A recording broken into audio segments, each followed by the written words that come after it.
ഒരു ഓഫീസ് സ്പേസിനെ ചൊല്ലിയുള്ള തർക്കം തിരുവനന്തപുരം നഗരസഭയിലെ അസ്ഥിവാരം തന്നെ തോണ്ടുന്ന രീതിയിലാണ് വളർന്നു വന്നിരിക്കുന്നത്. സോ സംഭവം എന്താണെന്ന് അറിയാത്തവർക്ക് വേണമെങ്കിൽ പറയാം. വട്ടിയൂർക്കാവിലെ നമ്മുടെ വി കെ പ്രശാന്ത് MLA യും കൗൺസിലറായിട്ടുള്ള ശ്രീലേഖയും തമ്മിലുള്ള ഒരു ഓഫീസ് സ്പേസിനെ ചൊല്ലിയുള്ള ഒരു തർക്കമാണ് ഇതിനെല്ലാത്തിനും തുടക്കം.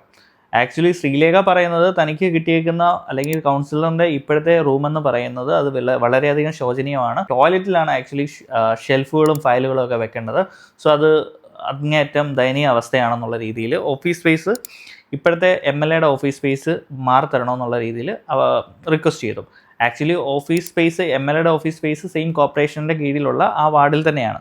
സോ ഒരു കൗൺസിലറിനെ സംബന്ധിച്ചിടത്തോളം വേറെ വാർഡിൽ ചെന്നിട്ട് നമുക്ക് ഓഫീസ് സ്പേസ് എടുക്കാൻ പറ്റില്ലല്ലോ. അപ്പോൾ അതുകൊണ്ട് തന്നെ MLAക്ക് അത് പറ്റുന്നത് കൊണ്ട് തന്നെ MLAയോട് മാറി തരണമെന്നുള്ള രീതിയിൽ അഭ്യർത്ഥിക്കുകയുണ്ടായി.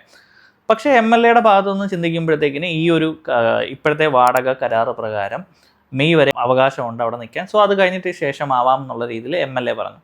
അങ്ങനെ അല്ല, അല്ലെങ്കിൽ അങ്ങനെയല്ല വേണ്ടതെന്നുണ്ടെങ്കിൽ നിങ്ങൾ എന്താണെന്ന് വെച്ചാൽ നിങ്ങളുടെ കാര്യം ചെയ്യാമെന്നുള്ള രീതിയിൽ ഒരു വെല്ലുവിളിയും ഉണ്ടായി.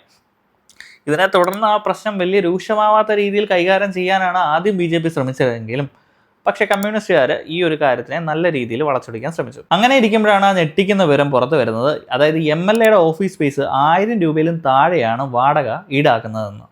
ആക്ച്വലി ഇന്ന് തിരുവനന്തപുരത്ത് 1000 രൂപയിൽ താഴെ കിട്ടുന്ന ഒരു റൂം പോലും ഇല്ലെന്നാണ് എൻ്റെ ഒരു അറിവ്. അങ്ങനെ ഇരിക്കുമ്പോഴാണ് ഒരു വലിയൊരു ഓഫീസ് സ്പേസ് 1000 രൂപയിൽ താഴെ മാത്രമാണ് ഈടാക്കുന്നതെന്ന് അറിയുന്നത്.